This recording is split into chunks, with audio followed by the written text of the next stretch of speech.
Cada um de nós devemos estarmos conscientes do que vamos fazer. É a Santa Ceia do Senhor. E a igreja, ela tem dois mandamentos. Dois mandamentos.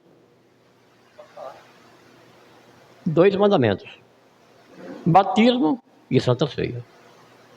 Ninguém é obrigado nem a se batizar e, se batizando, também não é obrigado a ceiar.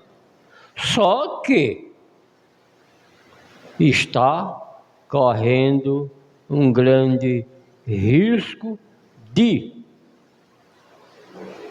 se afastar da presença de Deus. Ninguém é inocente. Deus não tem ninguém por inocente. Ah, não, pastor, mas por quê? Por que não? Se você pecou, pecou porque quis. Deus, ele é tremendo. E não vai permitir, por hipótese alguma, que venha tentação a cada um de nós, além das nossas forças. Se eu pequei, foi decisão minha. As ofertas do inimigo, ela é constante na vida de cada um. Agora, aceitar é outra coisa.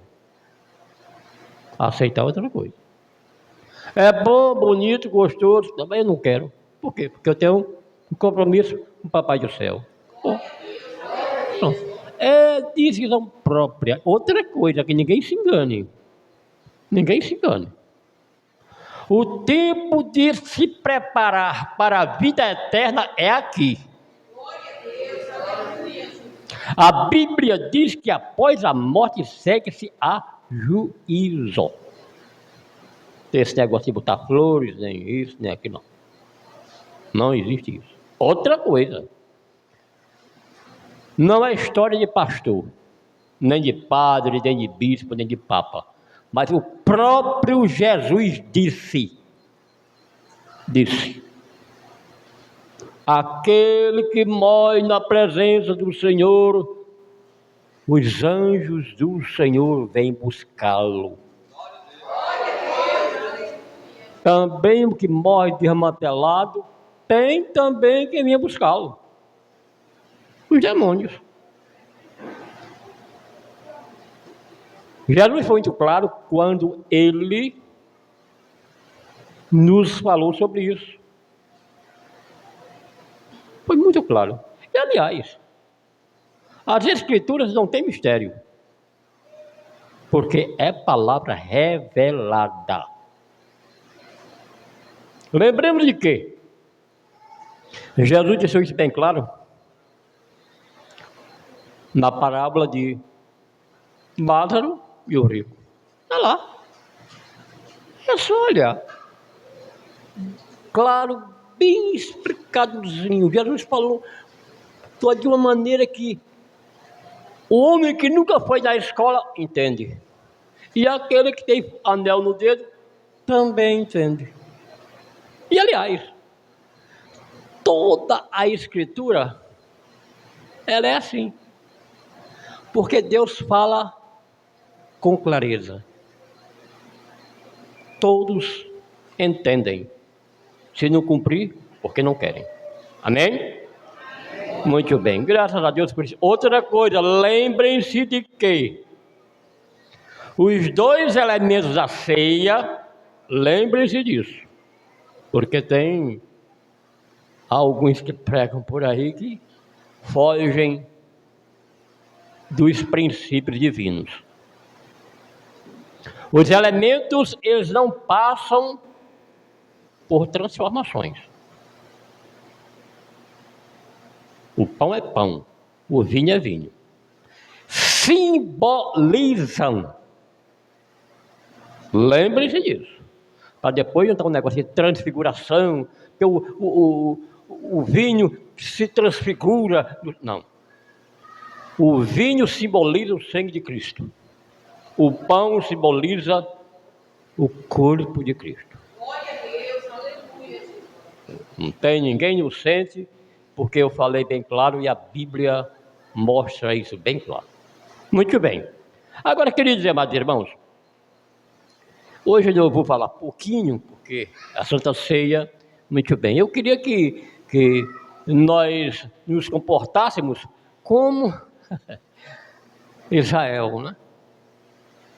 Que passava 24 horas de pé, ouvindo Moisés falar das grandezas de Deus, né? Mas a gente tem 24 horas, passa hora e meia e ainda diz, espera aí, esse curso não termina hoje não, né? Imagine na ceia do Senhor, né? Como vai ser? Esse povo agoniado porque a mesa será muito grande, muitos vão estar lá, e só um vai servir. O que não tiver paciência, eu acho que vai descer, né? Vai descer de lá. Porque Jesus vai servir a cada um. Oh, glória! Jesus é bom. Queridos e amados, outra coisa que nós precisamos saber: a cruz de Cristo é a maior expressão de amor.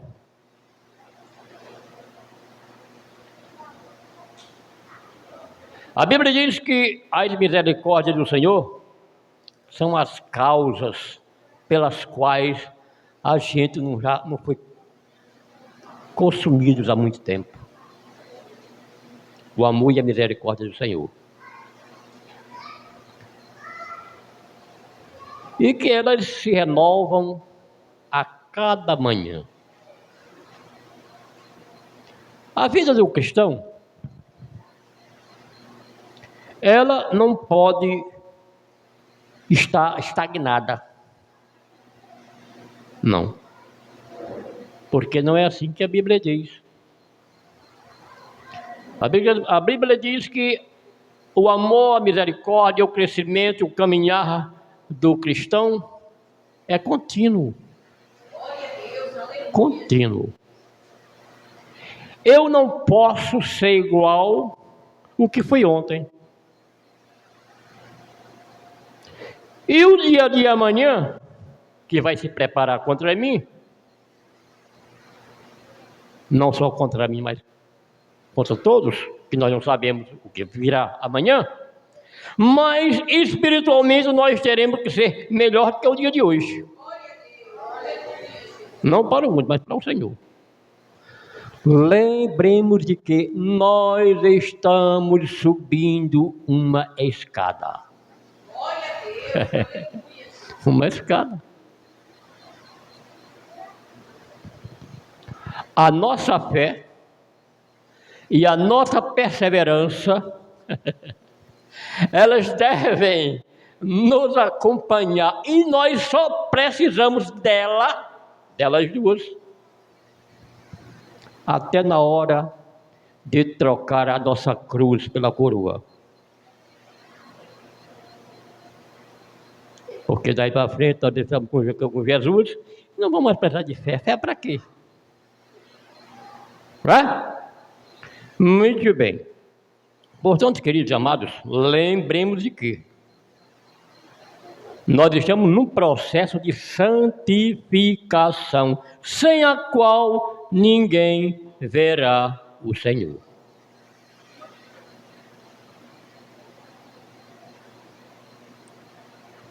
E esse processo, quando ele começa? Amados, o Senhor não está querendo que eu entre aí, eu não vou entrar. Olha, é preciso que nós saibamos, tenhamos o conhecimento de que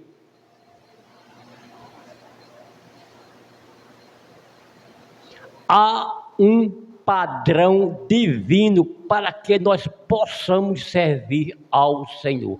Há um padrão divino. Não é pastor que dá esse padrão, não é padre, não é papa, é o próprio Deus. Determinou. Ele não está pedindo, não, ele determinou. Meu padrão é este.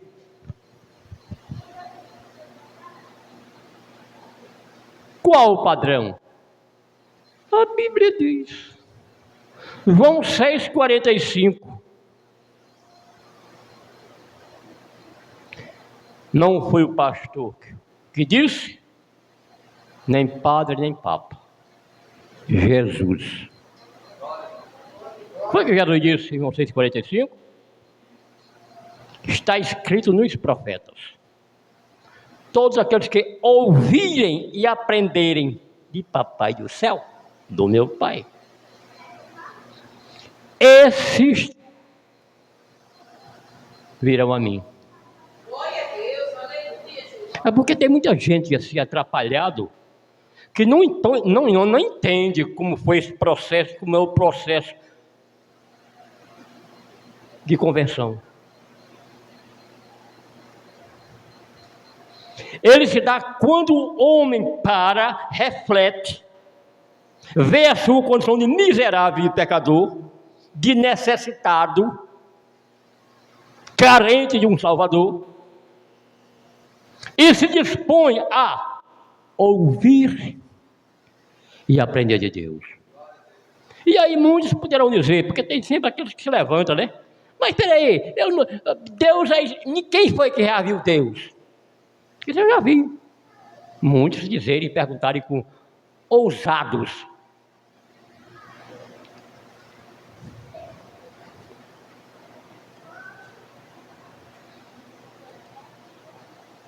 Olha aqui. Quer ver Deus? Olha aqui. A sua palavra. E ainda tem outros mais ousados ainda que dizem, mas a Bíblia foi escrita pelo homem. Sim. Instruídos, orientados, ensinados, determinados por Deus.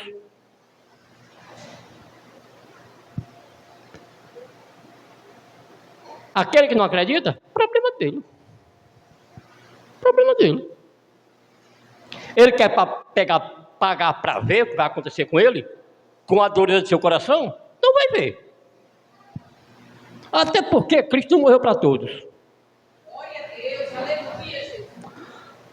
Cristo, o desejo do coração de Deus é que todo homem chegue ao pleno conhecimento da verdade e seja salvo. Esse é o desejo do coração de Deus. Mas o homem tem o seu livre direito de escolha, livre arbítrio. Eu quero ou não quero. Agora, aqueles que querem, reconhecem a sua condição. Aliás, deve reconhecer hoje, agora, já a sua condição como está com o Senhor, para poder participar da ceia do Senhor. E aqueles que verdadeiramente olham, se analisam, têm a hombridade de se olhar no espelho, Senhor, como é que eu estou? Eu estou desgraçado, Senhor. Eu sou nada. Tenha misericórdia de mim. Ai, corre para a palavra. Começa a se deleitar na palavra. Com sede na palavra. E aí, entra a ação do Espírito Santo de Deus. Que faz? Lava, regenera, transforma, dá uma mente renovada e coloca este homem no processo de santificação. Este homem morreu para o mundo, nasceu para Cristo. Acontece exatamente aquilo que Jesus disse a Nicodemos: nasceu de novo. Amados, esse é o processo. Ou nós entramos, passamos por ele, ou não temos nada com Deus.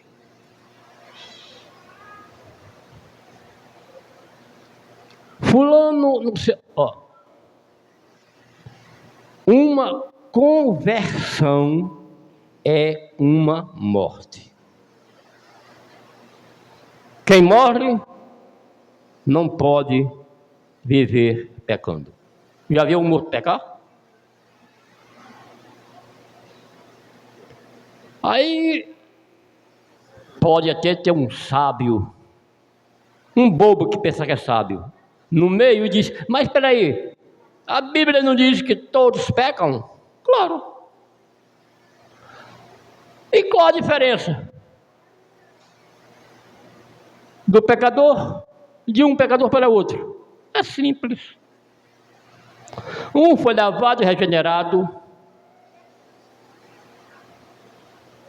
outro não. Porque o pecado na vida do crente é como um acidente. Quem de vocês quer sofrer um acidente? Ninguém quer, né? E na hora que aquele homem comete uma falha, porque não é pecado planejado, não é. Cometeu uma coisa que naquele momento nem imaginava que ia acontecer aquilo, nem que aquilo poderia levá-lo a um afastamento da graça. Mas no momento que ele comete o Espírito Santo, epa, rapaz, ai Senhor, tem misericórdia de mim, mas por que eu fiz isso? A reação é completamente diferente daquele que vive na iniquidade. E aí você está dizendo: mas pastor, e qual a diferença de pecado para iniquidade? É simples. O pecado é um ato cometido assim por uma falha, por uma coisa acidental. Mas a iniquidade não. Pecado planejado e feito continuadamente. Portanto, queridos e amados irmãos, lembrem-se disso. Lembrem-se disso. A convenção, o homem tem que passar por esse processo para ser verdadeiramente convertido e ser aceito como filho de Deus, adotivos por Cristo Jesus, nosso Senhor. E a cruz de Cristo, ela prova o grande amor de Cristo Jesus desde a eternidade, que Jesus sabia que tinha sido escolhido do Pai e queria vir com essa missão. Com esta missão de carregar sobre si as nossas culpas, os nossos pecados e morrer, ser humilhado, massacrado, cuspido e morrer, mas que ressuscitaria ao terceiro dia. E isso aconteceu, ele está vivo e vivo eternamente. E hoje ele vai se fazer presente em cada coração nosso, através da Santa Ceia. Portanto, eu vou passar para o pastor da igreja, ele ministrar a Santa Ceia. Amém?